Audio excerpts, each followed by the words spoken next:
Chapter 1. The First Survivor, The Fisherman's Tale. The fog rolled in gradually, as it often did on those early morning ventures. It was 1873, and Leonard Muir, a seasoned fisherman, had set sail before dawn, the rhythm of the waves a familiar companion. Yet this morning, a haunting melody, soft and unsettling, drifted through the mist. It pulled at him, a spectral siren song echoing from the heart of the abyss. He adjusted his grip on the worn wooden oars, his breath misting in the chill air. The scent of salt and damp wood clung to him, but beneath it was something unfamiliar, something ancient, something forgotten. He squinted into the dense fog, heart pounding as a shadow emerged ahead. A village. It wasn't on his maps, and Leonard had sailed these waters for years. He knew every inlet, every cove, every rock where the tides turned treacherous. Yet here it was. Houses with thatched roofs, cobblestone streets, and lanterns flickering like fireflies trapped in glass. The entire place shimmered with an eerie, unworldly glow, as though it existed halfway between reality and dream. His boat nudged against a wooden dock, the soft creak of the ropes the only sound besides the melody, low, insistent, seeping into his bones. Leonard hesitated before stepping out, the boards cool and slick beneath his boots. A strange sensation washed over him. He expected decay, the abandonment of a forgotten place, but instead, the village pulsed with a strange energy. Villagers moved about with eerie synchronicity, their eyes glassy yet aware. They nodded at him, not as an outsider, but as if they had been waiting.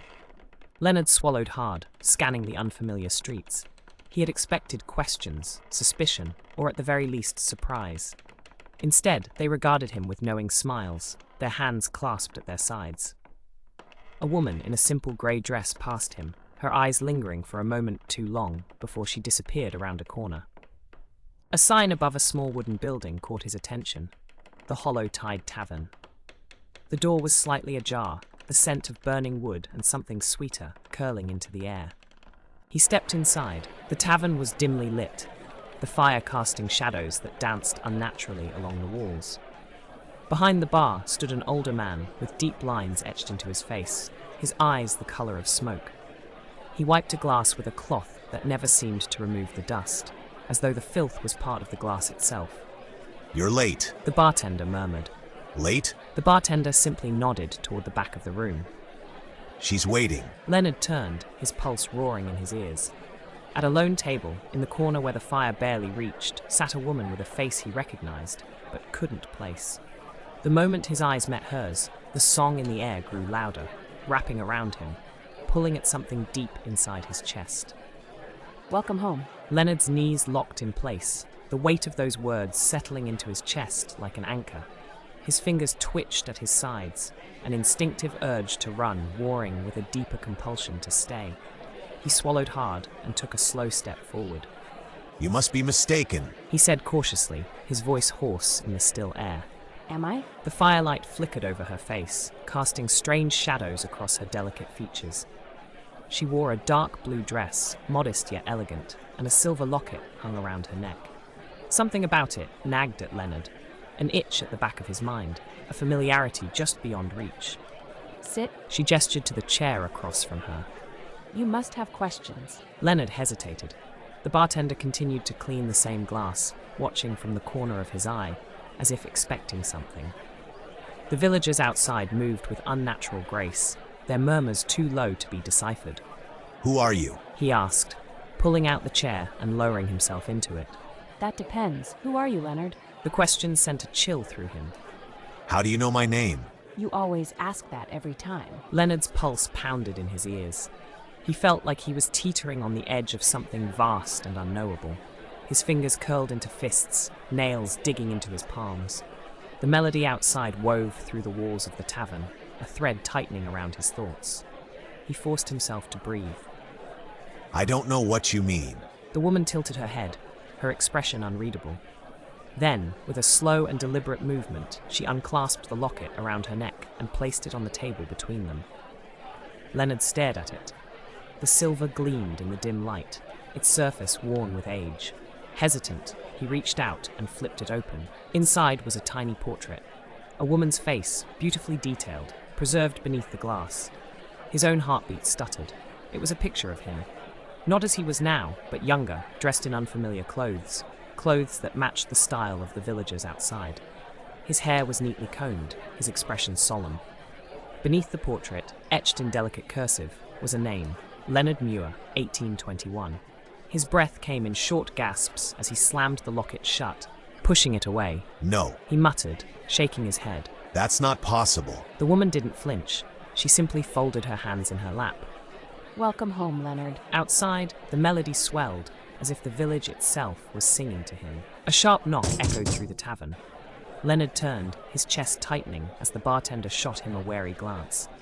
The woman's eyes darkened. They're here. The door shuddered as another knock, this time heavier, rang through the small space. Leonard instinctively took a step back, his pulse quickening. A slow, creeping dread crawled up his spine as he glanced toward the window. Figures stood just beyond the glass, their elongated silhouettes shifting against the mist. Their forms seemed stretched, blurred at the edges, as if the fog itself wove them into existence. Their faces were obscured, but Leonard could feel their eyes locked onto him. The woman reached for his hand, her fingers ice-cold against his skin. You need to leave now. But The bartender moved swiftly, grabbing an old iron key from beneath the counter and thrusting it into Leonard's palm. there's a door at the back. He said, his voice sharp. Go through it and don't stop running. Whatever you do, don't look back. The knocking became pounding. The walls trembled, the melody in the air warping into something dissonant, fractured. The doorframe splintered, and a low whisper slid through the gaps, curling around Leonard's mind like fingers reaching into his skull. Who are they? He turned to the woman. They're the ones who never left. A splintering crack echoed through the room as the door burst open. Chapter 2. The Call of the Fog. Leonard's breath hitched as the tavern door slammed open, the force rattling the walls. The fog outside thickened, rolling in like a living thing, swallowing the shapes beyond the threshold. The bartender had vanished behind the counter, his expression grim but resigned. The woman beside Leonard remained still, only tightening her grip on his hand. Go She whispered. before it's too late. Leonard's feet refused to move, his instincts torn between fight and flight. The figures in the fog stepped forward, their movements deliberate and fluid, as if gliding over the uneven ground. Their limbs, though human in form, stretched unnaturally, their elongated fingers curling toward him like beckoning tendrils. Then they spoke. Their voices were not whispers, not even words, but a sound, low and reverberating, a tone that vibrated in Leonard's bones. The very air seemed to constrict around him, pressing against his ribs with suffocating weight. The woman yanked him back. Leonard now. The bartender slammed his fist against the counter, his face contorted with urgency. If you hesitate, you'll never leave. That was enough. Leonard turned and bolted toward the back door. The key in his palm grew hot, searing into his skin as if urging him forward. He shoved past crates and empty chairs, reaching the wooden door set into the far wall. His hands trembled as he fumbled with the key, the unnatural voices swelling behind him. Finally, the lock clicked. He wrenched the door open and stumbled outside into the dense fog. The cold night air hit him like a slap, but Leonard didn't stop running. His boots pounded against the uneven cobblestones, his breath coming in ragged gasps. The village around him was eerily silent, the buildings looming like ghosts in the mist. Shadows flickered in the alleyways, figures shifting in the periphery of his vision. He didn't dare look. The sound of pursuit was close, too close. He could hear the whispering tones, the reverberation of voices that weren't quite human. His own name slithered through the fog, spoken by mouths he had never seen. Leonard, you know us. He reached a fork in the road, his mind reeling. The docks. He had to get back to his boat. He turned sharply to the left, pushing forward despite the burning in his lungs. The melody had changed now, no longer a siren's call but a warning, a dissonant broken tune that scraped against his sanity. Ahead, the shoreline came into view. His boat bobbed in the black water, half swallowed by the mist. If he could just reach it. A figure stepped onto the dock. Leonard skidded to a stop, nearly losing his balance. The woman from the tavern stood before him, her face pale beneath the glow of the lanterns. But something was wrong. Her eyes, once piercing and knowing, were now hollow, vacant pits that swallowed the light. You can't leave? She whispered. Get out of my way. You don't understand. If you leave now, you'll never know the truth. Behind him, the whispers grew louder. The figures were closing in. I don't care about the truth. The woman let out a slow breath, and for the first time, Leonard saw something else in her. Regret. Then I hope you can live with what you've forgotten. She stepped aside. Leonard didn't wait. He sprinted forward, his boots thudding against the wooden dock. He leapt into his boat, untying the rope with shaking hands. The figures reached the edge of the pier, their shadows stretching toward him. The woman did not move, only watching with empty eyes as the fog curled around her like a veil. Leonard shoved off the boat, lurching into the water. He grabbed the oars and rowed, each pull straining his exhausted muscles. The fog thickened, obscuring the shore, the village, everything. The whispers faded. Hours later, Leonard reached open water. The first hints of dawn stretched across the horizon, the sky a muted blue. The fog had dissipated, leaving only the steady rocking of the boat and the distant cry of gulls. He exhaled shakily, staring back at where the village had been. There was nothing, just an empty expanse of sea. Leonard ran a trembling hand through his hair, the night's events weighing on him like a lead anchor. Had it been real? Had any of it? He glanced down at his palm, where the iron key still rested, its surface cold and ancient. His fingers curled around it. The melody was gone. But deep in the back of his mind, something whispered, "You will return." Chapter 3. Echoes of the Forgotten. Leonard drifted on the waves, the steady motion of the boat lulling him into a state between exhaustion and unconsciousness. The sky brightened, streaks of gold and violet stretching over the open sea, but he found no comfort in the sight. His fingers still clutched the iron key, its presence an anchor to the reality he had just escaped, or thought he had. The sea was quiet, unnervingly so. No gulls, no lapping waves against the hull. Just silence. Leonard exhaled and tried to shake the weight from his chest. He was free. The village, the figures, the whispers, gone. Yet his mind still pulsed with the remnants of the melody, the final words of the woman at the dock haunting him. "Then I hope you can live with what you've forgotten." He frowned. Forgotten. He had never been to that place before. Never set foot in the Hollow Tide Tavern. Never seen those people. Never heard their voices whisper his name, as though they had known him for centuries. But something in him doubted that. Leonard reached the harbour just as the sun rose fully over the horizon. The mist still clung to the shoreline, reluctant to retreat. He pulled his boat in, muscles aching with every motion, and tied the ropes with trembling hands. As he stepped onto solid ground, the world around him felt distant. The scent of the fish market, the familiar calls of merchants, the murmur of dock workers. It should have been grounding, familiar. But instead, it felt foreign, like a dream he had only half remembered. Leonard? He turned sharply. Frank, his longtime fishing partner, stood a few feet away, an easy grin on his face. "You look like hell," Frank chuckled, but then his expression shifted. "Where have you been? I was starting to think you'd drifted out to sea." I got lost in the fog. He said finally. Frank frowned. All night? Leonard hesitated.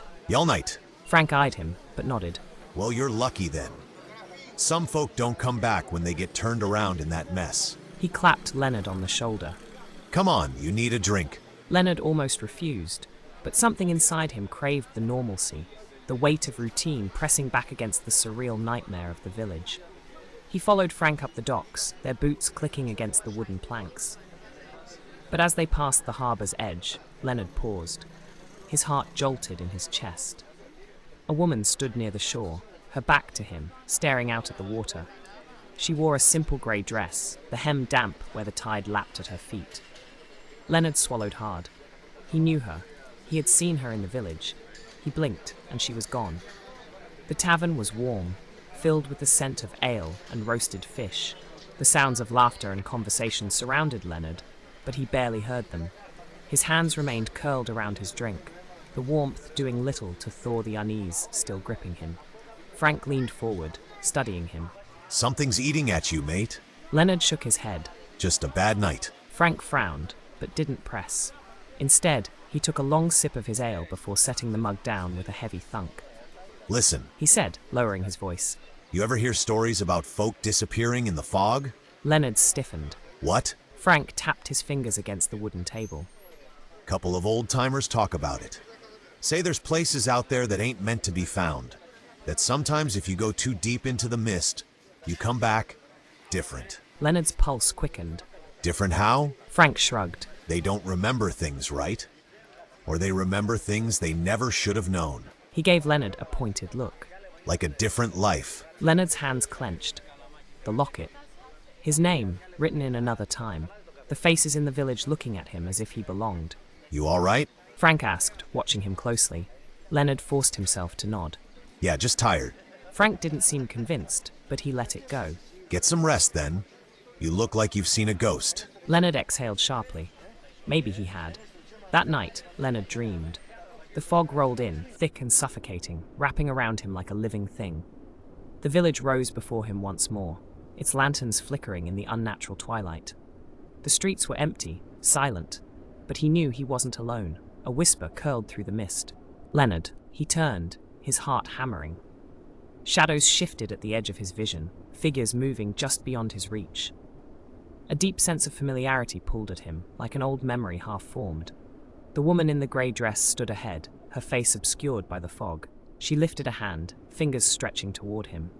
Come home. She whispered. Leonard woke with a start, gasping for breath. Sweat dampened his skin, his sheets tangled around him. The echoes of the dream clung to him, thick as the mist itself. He sat up, running a shaking hand through his hair. The room was dark, but the weight of unseen eyes pressed against him. Slowly, he turned toward the window. The fog had returned. And beyond it, in the shadows of the dock, someone was watching. Chapter 4. The Forgotten Name. The next morning, Leonard awoke, feeling as if the night had left a physical weight pressing down on him. The dream still clung to him, an unease settling deep in his bones. He swung his legs over the side of the bed, pausing before standing. A strange sensation crawled up his spine, the distinct impression that something had changed while he slept. As he dressed, his fingers brushed over the iron key still resting in his coat pocket. It was cold, unnaturally so, and an unshakable thought whispered in his mind. Why did I take this? The docks were still cloaked in mist when Leonard arrived, the scent of salt thick in the air. Frank was already waiting near their boat, arms crossed, watching the water. Leonard approached cautiously. Something wrong? Frank glanced at him, then back at the sea. You tell me. Leonard followed his gaze. At first, the ocean seemed the same, vast, rippling with the morning tide. But then he saw it, a shape in the distance, a silhouette in the mist, a ship. It sat eerily still, its sails slack, its hull coated in a film of something dark. It wasn't moving with the tide, just waiting. That wasn't there last night. Frank exhaled sharply. Leonard's grip tightened on the iron key. A single thought reverberated through his mind. It's waiting for me. Chapter 5. The Silent Vessel. The ship loomed in the distance, its dark hull barely visible through the thickening mist. Leonard's fingers curled around the iron key in his pocket, an inexplicable chill settling into his bones. He knew, with a certainty that defied reason, that the ship was not just any derelict vessel drifting at sea. It was there for him. Frank, standing beside him on the docks, exhaled sharply. I don't like this. Neither did Leonard. And yet, he could not look away. The ship did not move with the tide, did not bob with the rhythm of the ocean. It was unnaturally still, like a phantom etched into the horizon. He swallowed hard, the memory of the village clawing at the edges of his mind. Have you ever seen it before? Leonard asked, his voice lower than he intended. No, and I know every damn ship that comes through these waters. A gust of wind rattled the wooden planks beneath them, sending a shudder through Leonard's spine. The iron key in his pocket grew colder. He clenched his fist around it. We need to go out there, Leonard said, the words slipping from his lips before he fully understood them. Are you mad? That thing gives me the creeps. Leonard should have agreed. Should have turned away, gone back to the comfort of the village, and let the ship fade into the mist. But something deep inside him, something ancient, something buried, demanded otherwise. We take the boat, Leonard insisted, just close enough to see. If it's abandoned, we'll leave it be. Fine, but if anything feels off, we turn back. Leonard didn't argue. He just hoped they'd have the chance to. The water was still as they rowed toward the silent vessel, too still. The usual tug and pull of the tide had vanished, leaving the ocean as smooth as glass. Leonard gripped the oars tighter, his arms tense as he propelled them forward. The closer they came, the more unnatural the ship appeared. Its masts, though tall and seemingly intact, were wrapped in something dark, seaweed or something worse. The wood, once painted, was now stripped bare, etched with strange symbols that seemed burned into the surface. As they neared, Frank cursed under his breath. Those markings. Leonard followed his gaze, his stomach twisting at what he saw. The carvings weren't just marks from time or weather. They were words he did not recognize, but somehow understood. The forgotten will call you back. The air grew heavier, pressing down on them like a suffocating weight. Leonard's breath hitched as a sound broke the silence. A thud. From the ship. Tell me you heard that. Yeah. Another thud, this time closer to the deck, like something moving. Then, the creak of a rope shifting. We need to leave, now. Leonard should have agreed. Every instinct screamed at him to turn back, to get as far away from this cursed ship as possible. And yet before he could stop himself, his hand reached into his pocket. He pulled out the iron key. A gust of wind howled through the air, strong enough to rock their small boat. Leonard gripped the key tighter. As the gust passed, the ship, the impossibly still ship, began to move. The tide had returned, and the ship was turning. Leonard and Frank stared in silent horror as the vessel, without a single hand aboard, shifted toward them. Its bow faced them now. And on the railing, a figure stood. Draped in tattered garments, its form was barely human, its face obscured by shadow. But Leonard didn't need to see its features to know. It was waiting for him. And it had been waiting a very long time. Chapter 6. A Name in the Dark. The oars slipped from Leonard's hands, clattering against the boat's wooden floor. His breath hitched, his chest tight with something between fear and recognition. The figure on the ship did not move, did not make a sound. And yet, the weight of its presence pressed against Leonard's mind, whispering of something long buried. We're leaving. Leonard barely registered his friend's words. The iron key burned in his palm, its weight growing heavier with every second. The wind picked up again, tugging at the mist, revealing more of the ship's eerie details. Along its sides, more carvings appeared, their meanings threading into Leonard's thoughts like old memories. Names, dozens, maybe hundreds of names, etched into the rotting wood. And among them, near the railing where the figure stood, one name stood out, carved deeper than the rest. Leonard Muir, his own name. Leonard's breath came in short gasps. The whispers in his mind grew louder, swirling with echoes of something he had tried, failed to forget. The village, the tavern, the woman in the grey dress, the voice in the mist calling him home. The figure on the ship raised a hand, not beckoning, not demanding, just waiting. Leonard knew, deep in his bones, that if he stepped aboard, everything would change. But had it not already? Leonard. The spell broke. Leonard turned to his friend, his pulse roaring in his ears. Row. Frank didn't hesitate. He grabbed the oars and rowed harder than he ever had, the boat lurching as it spun away from the ghostly vessel. The ship did not pursue, did not move. But as the mist closed in, the last thing Leonard saw was the figure, still watching, still waiting. And though the wind should have swallowed the sound, though the distance should have made it impossible, he heard it clear as day. A voice. His own voice. Whispering from the ship.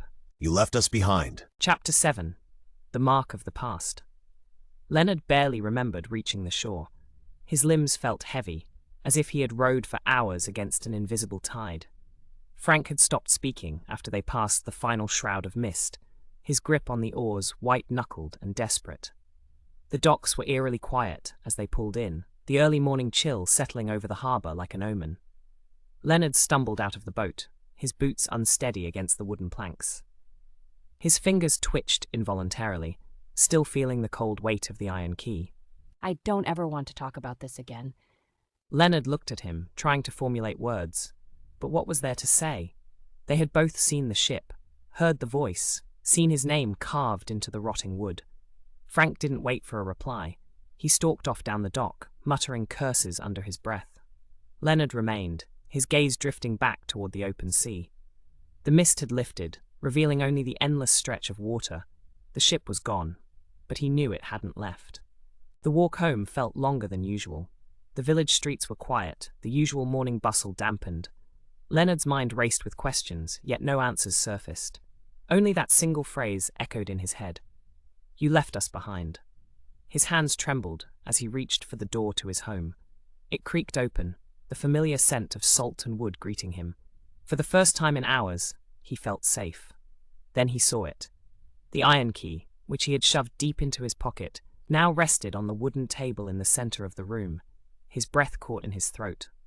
He turned his pockets inside out, searching for it, but they were empty. The key had moved on its own. A chill spread through his body. Leonard took slow, cautious steps toward the table, his fingers hesitantly reaching for the key. The moment they touched the cold metal, a jolt shot up his arm. A vision flooded his mind. The village was different. The streets were alive, filled with people in clothes of another era. The tavern stood in its rightful place, its sign freshly painted. The lake shimmered in the distance, no longer the abyss of black water he remembered. It was peaceful. But something was wrong. The people did not see him. They moved around him, their faces familiar yet distant. He recognized them, the villagers from before. The woman in the grey dress, the bartender with his ever-cleaning glass. And then he saw himself. Standing at the water's edge, wearing clothes that did not belong to him, staring out at the horizon as if waiting for something.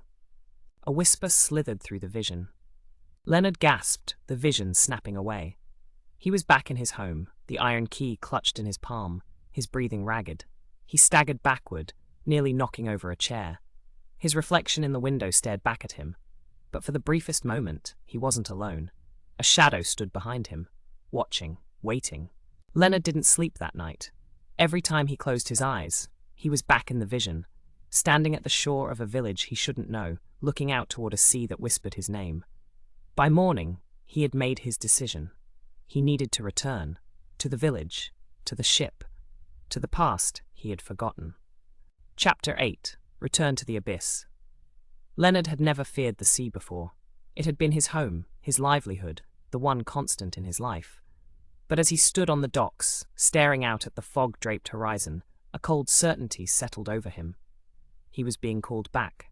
The iron key rested in his pocket once more, its weight heavier than it should be. The vision had changed something inside him, unlocked something he didn't fully understand. The village had not been a dream.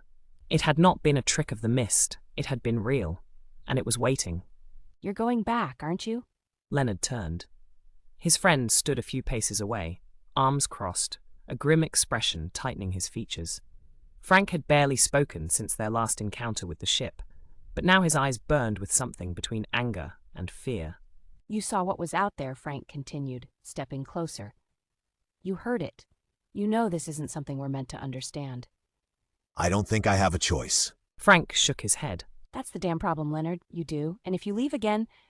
He exhaled sharply, dragging a hand through his hair. "If you leave, I don't think you'll come back." Leonard hesitated.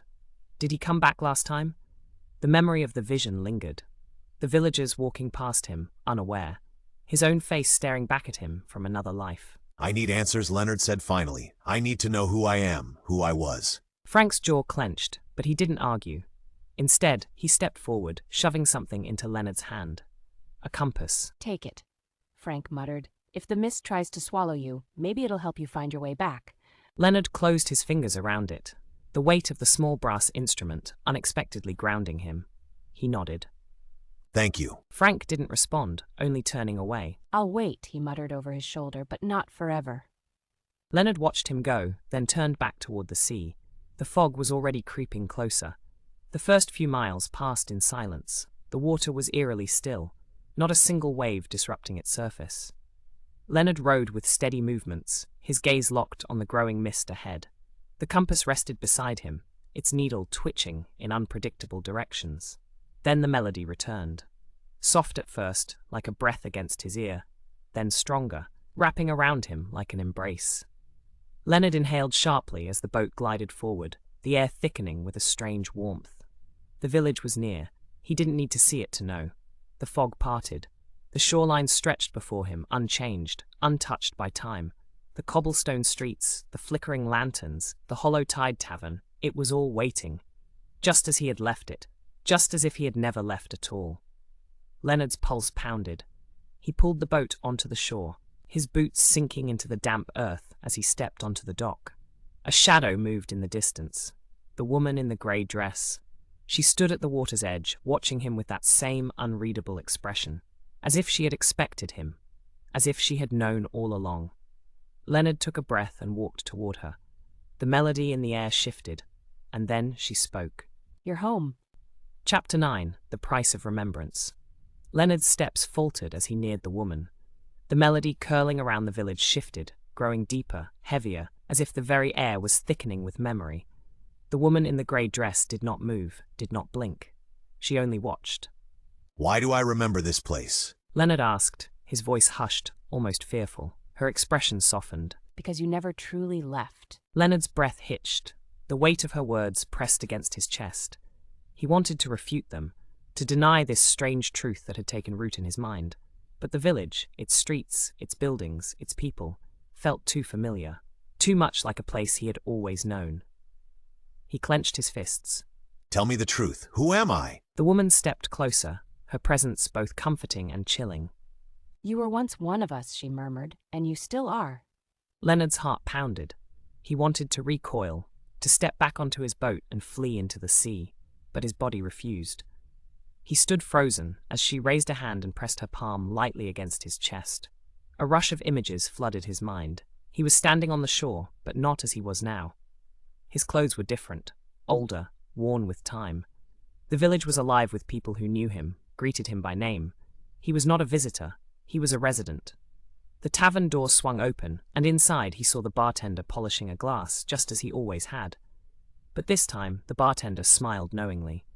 Leonard turned and saw the lake. Its waters were unnaturally still, reflecting the sky with a mirror-like perfection. A group of men stood at the edge, lowering something heavy into its depths. A chest. Inside it, something thrashed, something alive. A voice, his own voice, whispered through the memory. We should not have done this. And then the melody grew deafening, drowning out his thoughts, pulling him away.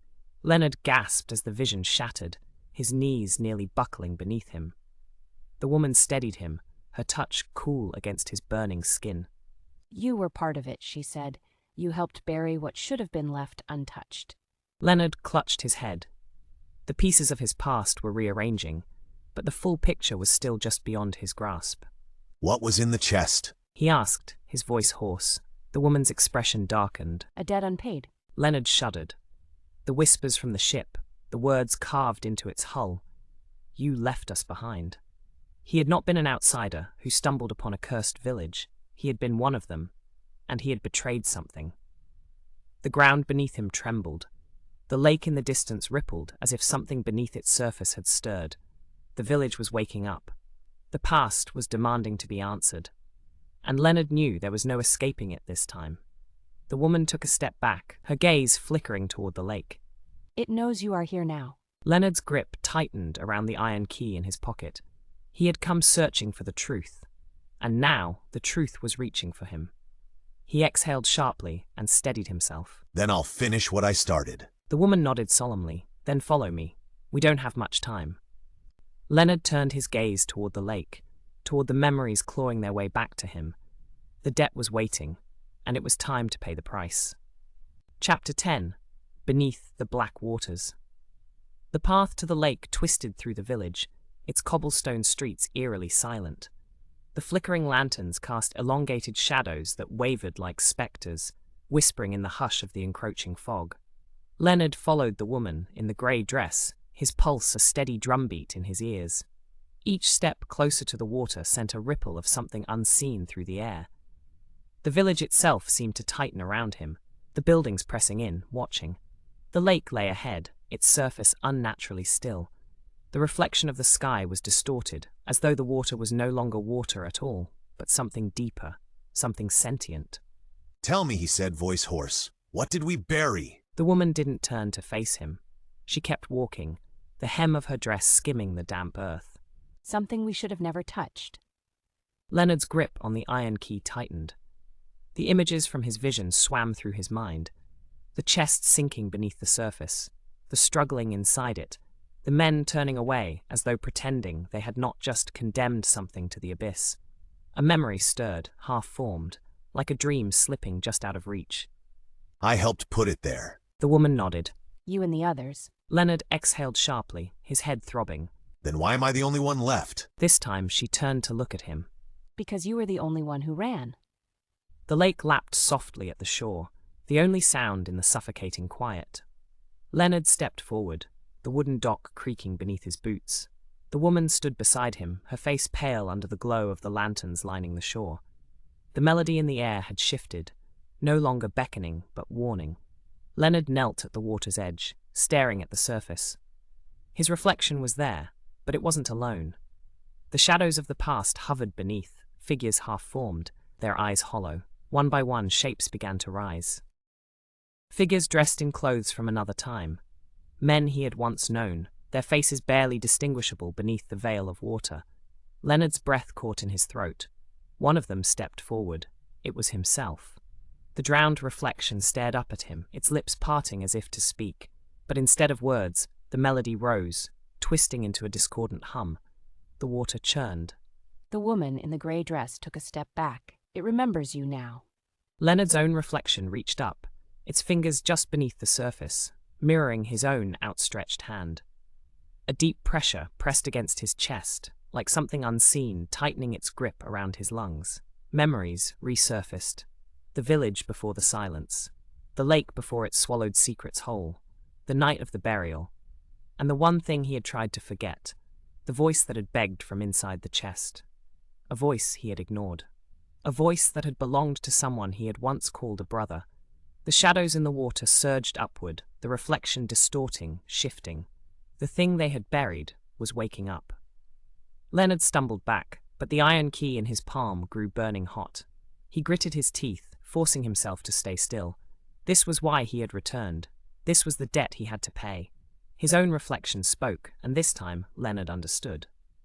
Let me out. The village trembled, as if the weight of history had grown too heavy to bear. The water rippled violently, the past clawing its way forward. Leonard knew what he had to do. He stepped into the lake, and the abyss swallowed him whole. Chapter 11. The Depths of Memory. The cold struck Leonard like a hammer, stealing the breath from his lungs. The lake was not just water, it was something else, something ancient. It swallowed him whole, dragging him downward with an unseen force. His arms flailed, but the weight of the past pulled him deeper, deeper, until the flickering lanterns above became distant stars in a void. Darkness surrounded him, but it was not empty.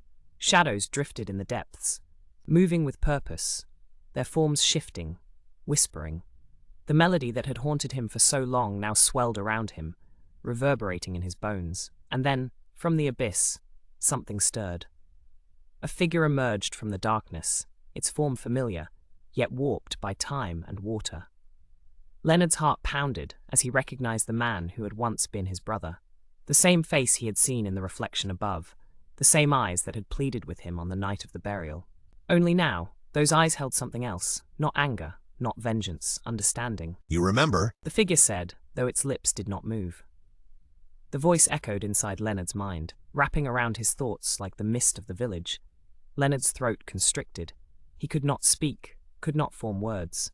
The truth was a weight inside him, crushing, undeniable. He had been part of the betrayal. He had helped bury the chest.